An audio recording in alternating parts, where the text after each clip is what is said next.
നമ്മുടെ universal audio ഷാനവാ ചേട്ടൻ്റെ കടയാണ്, കുറച്ച് നാളായി തുടങ്ങിയിട്ട്. അപ്പോൾ നമുക്ക് അത്യാവശ്യം എല്ലാ ബോർഡ്സുകളും ആംപ്ലിഫയേഴ്സൊക്കെ റെഡിമെയ്ഡ് ആയിട്ടുള്ളതുണ്ട്. അതുപോലെ തന്നെ ബോർഡുകളുണ്ടോ, കിടിലൻ ബോർഡുകൾ. യൂണിവേഴ്സൽ ഓഡിയോസിൻ്റെ ബോർഡ്സിനെ കുറിച്ച് നിങ്ങൾക്ക് എല്ലാവർക്കും അറിയാവുന്നതാണ്, അസംബിൾ ചെയ്യുന്ന എല്ലാവർക്കും അറിയാവുന്നതാണ് എങ്ങനെയുണ്ട് എന്നുള്ളത്. സോ ബോർഡുകളൊക്കെ നോക്കിയോ. നമ്മുടെ സബ് വൂഫർ ബോർഡുകൾ, അതുപോലെ തന്നെ 5 ചാനൽ ബോർഡ്, PCBകളായിട്ടുണ്ട്. അങ്ങനെ ഒത്തിരി ഐറ്റംസ് ഉണ്ട്.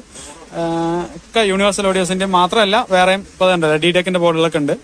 അപ്പോൾ നമ്മുടെ തൃശ്ശൂർ ടൗണിൽ ഏകദേശം ഉള്ള ആംപ്ലിഫയർ അസംബിൾ ചെയ്യുന്ന ആവശ്യമായ എല്ലാ ഐറ്റങ്ങളും ഇവിടെ കിട്ടുന്നുണ്ട് കേട്ടോ.